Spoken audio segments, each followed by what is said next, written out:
De nuevo con ustedes. Bartolomé, ¿cómo ves tú el tema de la batalla de Brión? Bueno, la batalla de Brión, lógicamente nos haría falta una hora para hablar de ella, pero te la voy a resumir en dos palabras. Los ingleses, hay que reconocerle una cosa, que eran muy buenos en la mar. De hecho, ellos prácticamente estaban todo el tiempo en la mar. Estas son las variaciones de muchas marinas. Ellos tenían una dotación que la cogían prácticamente en los bares, en los burdeles, tal. Tenían un sistema curioso que fondeaban previamente para que no se les escapara. En fin, podríamos hablar anécdotas mil sobre este tema, pero el resumen es que era una marina buena. Y los mandos, sobre todo políticos, una de las obsesiones que tenían eran controlar sitios estratégicos casi en todo el mundo, pero bueno, en España. Entonces, un puerto que consideraron muy estratégico y muy bueno de conquistar era Ferrol. Ferrol, como puedes ver, es un refugio natural impresionante, de unas características dijéramos casi perfectas, con lo cual ellos, su idea era el venir y cogerlo. El despliegue de fuerza fue impresionante, en el sentido de que hicieron lo que sería un de los típicos desembarcos en Doniños, pero también metieron fuerzas por dentro de la ría. Entonces, realmente ellos creían o daban por seguro que lo conquistaron. Entonces, lógicamente hubo dos participaciones muy activas, una por la infantería marina, que logró el rechazo, y por otro lado, que también la tenemos en el museo, cañoneras que iban a remo y simplemente llevaban cañones y de esa parte empezaron a tirar.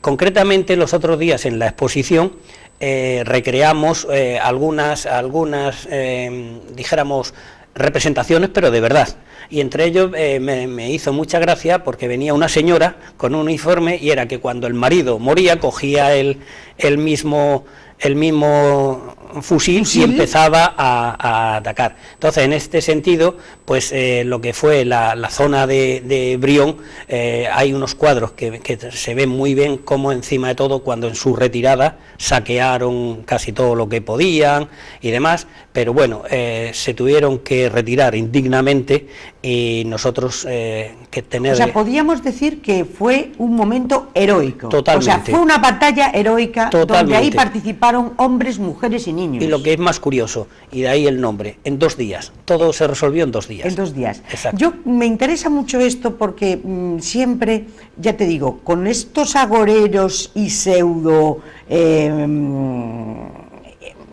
estudiosos, sí, de repente te pintan lo siguiente, y es una cosa muy extendida en la ciudad. Te cuento, ¿qué va? La flota fondeó en Doniños, pero era la flota que se iba abajo, que era una flota, aquí por chiripa entró, y dijeron, hacemos una escaramuza, como vimos que no podíamos entrar, nos volvimos a marchar. No fue así, ni mucho menos. Lo menos. desmientes porque me encanta que lo desmientas, ni mucho menos.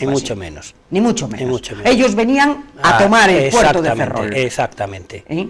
Y estaba la expedición montada por aquel famoso Warren y tal, a cargarse Ferrol y hacer de Ferrol un segundo Gibraltar. Sí, de hecho en el libro concretamente se cuentan muchas anécdotas, curiosamente, de la parte española y la parte inglesa. En la parte inglesa se ve como los generales con los almirantes ya brindando, bueno, pasado mañana tomamos tal, y entonces pues muchas de esas cosas que ellos pensaban tan heroicamente no sucedió. Lugar.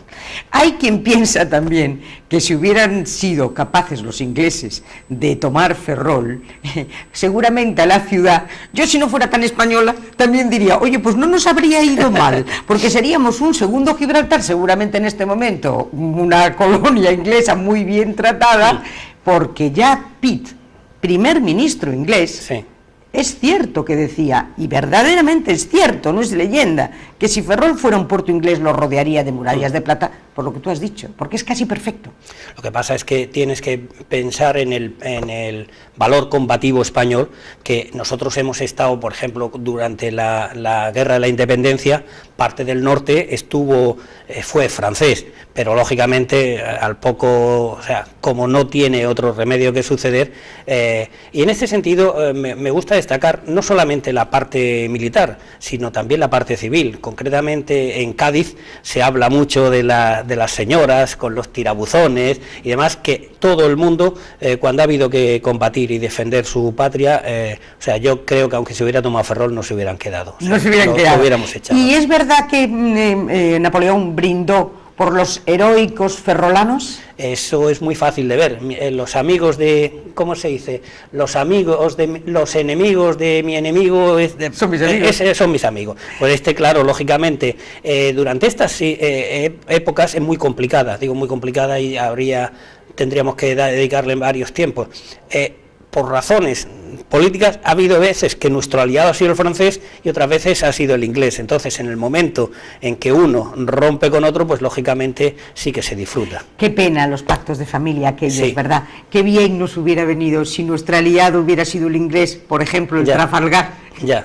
Qué pena habernos aliado con el francés, pero en fin, historia. Ya se sabe historia. Mira, y ahora volviendo a la exposición. ¿La exposición hasta cuándo va a estar? En principio, como ves ahí, la tenemos hasta junio.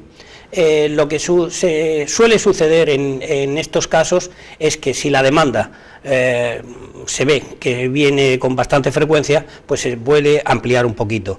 Si no, ya hay, dijéramos, lista de espera, porque una de las cosas que los pintores de Barcón y todos estos conocidos por Ferrol quieren, o sea, no tenían sitio donde exponer temas navales. Nosotros nuestro objetivo, lógicamente, es que sean temas navales. Entonces, ya por así decirlo, tenemos 2 exposiciones previstas, y en función de cómo nos vaya esta, pues la alargamos un poquito más o cambiamos ya a otro. Claro, tema. porque yo me imagino que es que la sala es fantástica. Sí. Y en este momento lo que sí sucede es que esto pasa en casi todos los museos. Cuando es una temporal, después la inmensa mayoría se convierte en permanente. Entonces, lo que son los cuadros, ya tenemos un sitio preparado para ponerlo, y lo que nos cedan la agrupación de Batalla de Brión también lo vais a conservar lo vamos a conservar ahí.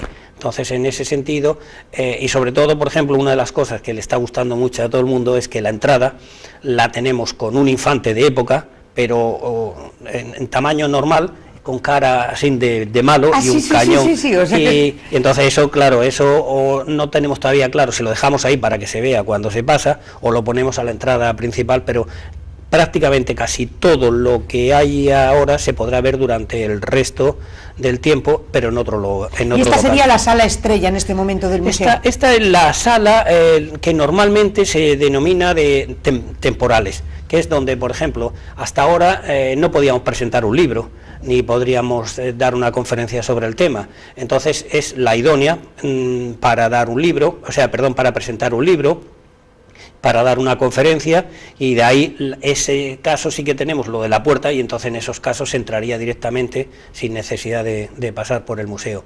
Nuestra idea es sacarle el máximo rendimiento posible, es decir, concretamente los pintores ya son varios los que nos han pedido, pero hay personas que quieren presentar libros y concretamente durante todo este ciclo a lo mejor damos algunas conferencias sobre la batalla. Bueno, porque son compatibles, ¿no? Totalmente. Porque el hecho de tienes la exposición montada, pero también puede haber una persona presentando, o sea, son como múltiples, ¿no? En la misma totalmente. sala. Lo que es incompatible es con otra exposición de pintura. Claro, tenemos que utilizarlas.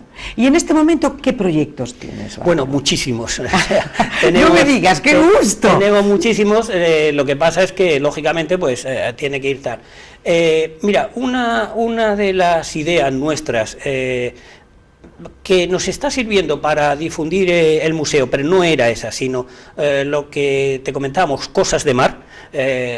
La mar es casi todo diferente, o sea, es decir, tú normalmente pues en tierra la comida la tienes, si te hace falta una enfermería la tienes, pero claro, en la mar eres todo totalmente autónomo. Y entonces hay una frase muy curiosa que nos dicen los de tierra, que las cosas se hacen de tres formas, bien, mal o como los marinos. Y entonces lo que explicamos nosotros es cómo eran las costumbres en la mar. Entonces, en este sentido, La Voz de Galicia nos permitió el que todos los domingos publiquemos una, llámale anécdota, llámale cosas de la gente de mar. Entonces, pues ahí contamos pues unos días cómo vivían. Concretamente este domingo vamos a publicar por qué llevaban aros los piratas. ¿Por qué llevaban aros los piratas? Bueno, como te decía, la mar es dura en antiguos tiempos y en los modernos, pero antiguamente, lógicamente, las embarcaciones eran peor, en fin, de una serie de condiciones. Entonces, cuando se lograba pasar el Cabo de Hornos o el de Buena Esperanza, incluso ahí fallecían algunos, salían tal, y si lograbas pasar, entonces te colocabas uno. Y también había, para empezar a animar a los jóvenes y tal, cuando se cruzaba el Ecuador, también se ponían uno, con lo cual llegaba un momento determinado que podía llegar a tener hasta 3. Caramba, sí. Y entonces era ya ríete tú de los galones. Exactamente. Los galones del pirata. Bueno, es que lo de los galones, por ejemplo, también lo hemos comentado. O sea, todo el mundo dice, ¿por qué todas las marinas llevamos estos galones y no estrellas, como llevan todos los de tierra? Y todo sí tiene su fundamento. Lo que es la coca viene de Nelson. Nelson en Tenerife perdió un brazo. Y entonces iba con el brazo, pero la manga le iba a distinta velocidad y no le gustaba nada. Entonces se arrancó de aquí un galón y se hizo un nudito. Y eso es lo que sale esto. Y después, el resto de las cosas es que los antiguos barcos llevaban, dijéramos, cubiertas de cañones. Y la máxima era 4. Entonces, la que llevaba 4 era un navío. Entonces, el que la mandaba era un capitán de navío. Cuando era una fragata, llevaba 3 columnas, y entonces solamente eran 3. Y así sucesivamente. Entonces, verás que seremos originales, pero que tiene su lógica. Sí, pero y toda la lógica del mundo. Entonces, toda esta serie de cosas son las que tratamos de publicar en todos los domingos, y después, claro, lógicamente damos un enlace para cuando quieran hacer visitas coordinadas, ¿no? Entonces llaman ahí, queremos hacer un grupo de 20, vamos a estar. En este sentido estamos muy contentos, nos dieron un diplomita, que lo tenemos muy orgulloso, de la Asociación de Sordomudos, en el sentido de que vienen, entonces lógicamente le damos una ventana más grande y poco a poco se les va traduciendo, entonces ellos con su lenguaje de señas lo abren y lo van viendo. Y por supuesto tenéis guías, porque me han dicho guías, que unos guías extraordinarios. Bueno, es de la misma dotación, es decir, que por eso te decía que si se hacen las cosas aquí, el mismo que enseña, o sea, que enseña el museo, después se pone el mono, empieza a poner tablas. O sea, se hace de todo. Se hace de todo, ahí normalmente se hace de todo. Entonces, estamos también preparando la página web para que todo este tipo de información pueda estar accesible.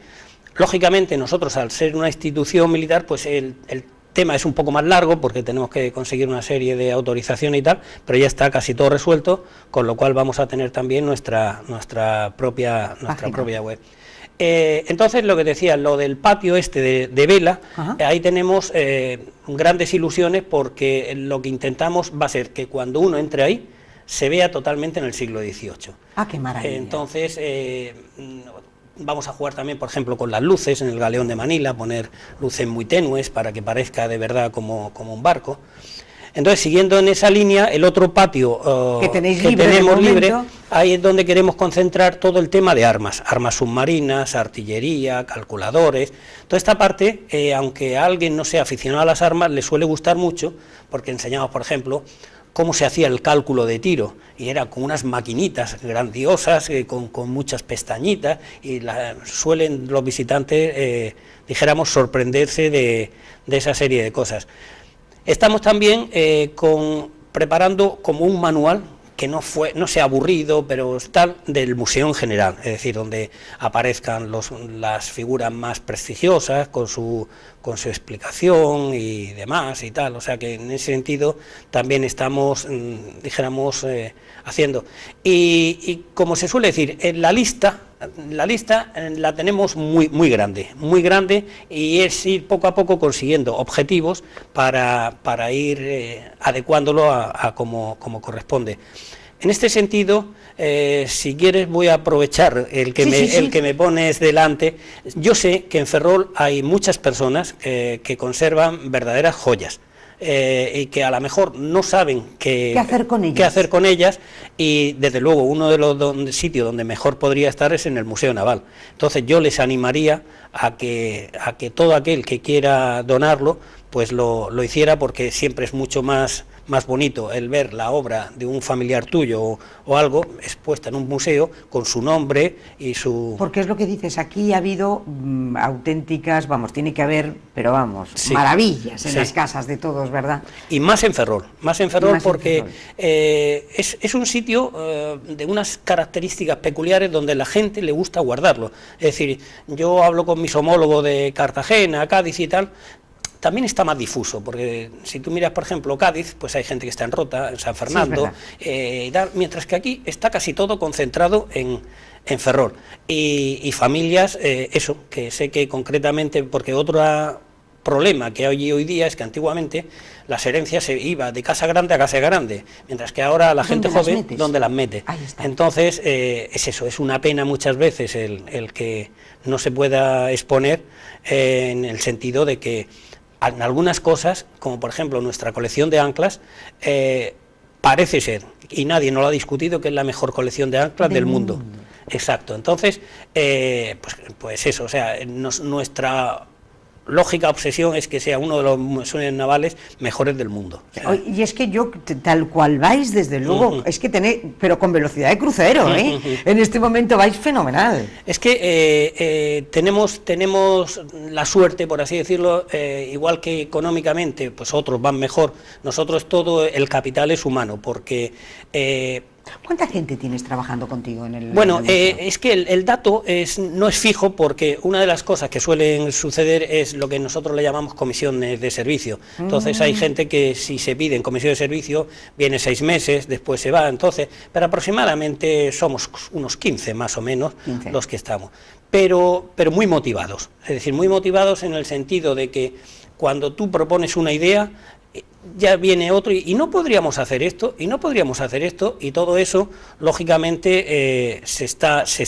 Entonces, aquí son muchas partes las que hay que tocar, o sea, está la parte cultural, que es la que normalmente tratamos de hacer artículos en la prensa, tratamos de publicar notas, y después está la parte física, que es la de martillo y tal. Y después está la otra parte, que es la que a mí me gusta. Antiguamente aquí había solamente dos guías, eran entonces, muy voluntariosos, pero solamente había 2. Entonces, ahora una de las cosas que aquí hacemos todo el mundo que viene nuevo es aprenderse el museo, con mayor o menor intensidad. Entonces, ¿qué sucede? De que cuando viene siempre tenemos disponibilidad para poder enseñarlo. Porque es aunque está perfectamente, dirigido, ¿no? Pero es que de que te lo enseñe a alguien, ¿verdad? Y que te lo cuente, porque es maravilloso, porque lo ves de otra manera, ¿verdad? Y eso es muy importante. Además, aquí tiene una cuestión. Si tú te vas pues no sé, al Prado, normalmente tú tienes ya un conocimiento de los cuadros que hay allí, quién lo ha pintado, tal. Entonces, en fin, si te lo explican bien. Pero en el caso nuestro es que tenemos muchas anécdotas, es decir, que en cada barco, en cada sitio tenemos el Alfonso XIII, concretamente, este es muy curioso porque este se votó en el año 13 y se llamaba Alfonso XIII, entonces la gente era muy supersticiosa, no quería, casi la inmensa mayoría fue forzosa, y curiosamente le tocó la lotería. No me digas. Entonces sí, concretamente el año pasado hizo 100 años que le tocó la lotería. Entonces vino un día a la Universidad Senior y ese día pues yo estaba libre y lo enseñé yo y comenté esta anécdota y veo que una señora mayor empieza a caerle las lágrimas. Digo, oye, eso, es que claro, yo esto lo sabía pero no lo tenía centrado. Digo, ¿cómo? ¿Qué es lo que tenía centrado, señora? Dice, mi abuelo me quería tanto a mi abuela que dijo, si tuviera dinero me casaba contigo mañana. le tocó la lotería, y entonces dice, yo ya no sé si era por amor o por cumplir su palabra. Y entonces es eso, en cada sitio hay anécdotas, ¿no? Entonces es concretamente con el tema este de la Magdalena, ahí se dio también otra cosa curiosa. Ahí iba el comandante y un hijo guardia marina. Entonces, al final aparecieron los dos en la playa, salió un edicto que no podían ir padres e hijos, pero curiosamente ha habido gente con malas ideas y tal, dijo, claro, es que se preocupó del hijo y se olvidó del barco. Entonces, curiosamente, no fue así, o sea, es decir, el padre se quedó como todo comandante que corresponde, y el guardiamarina se fue a tierra. Entonces sale la típica frase final de que cuando ya el barco no pueden hacer nada más con él, dijo, sálvese quien pueda. El guardiamarina lo oye y va a buscar al padre. Entonces, fíjate, fue al revés de como lo cuenta mucha gente. Fíjate, claro, tú. Y ahí, claro. Sí. Entonces, pues eso, o sea, son en cada sitio que te pares, tiene... Hay una anécdota de esas que te estremece. Hay una también que me hace mucha gracia. Por lógica, la inmensa mayoría de los marinos siempre han sido religiosos, por miedo a la mar. Hay una frase que dice, si no sabes rezar, vete a la mar y verás que pronto aprenderás. Entonces, todo eso que es muy curioso, pero sin embargo existe la superstición de que llevar un cura a bordo daba mala suerte. Entonces me decía, pues parece que es una contradicción. Bueno, pues todo viene a raíz de que la Virgen del Carmen, en una aparición, dijo, no permitiré que ningún marinero se vaya a pique si no ha recibido la penitencia.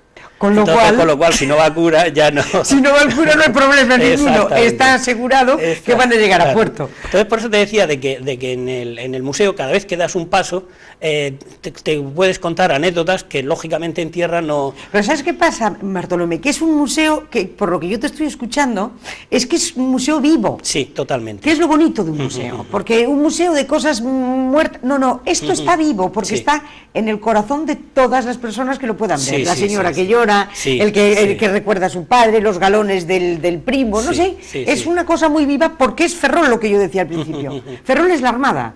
Sin la Armada, Ferrol no es absolutamente nada. Totalmente de acuerdo. Y entonces yo creo que es por eso es la esencia de nuestra ciudad. Y la estáis, llevando, pero vamos, fenomenal. ¿Y ahora qué otros proyectos tienes? A ver. Pues ya te digo, o sea, más o menos un poquito en la línea que te decía, porque si esto lo ven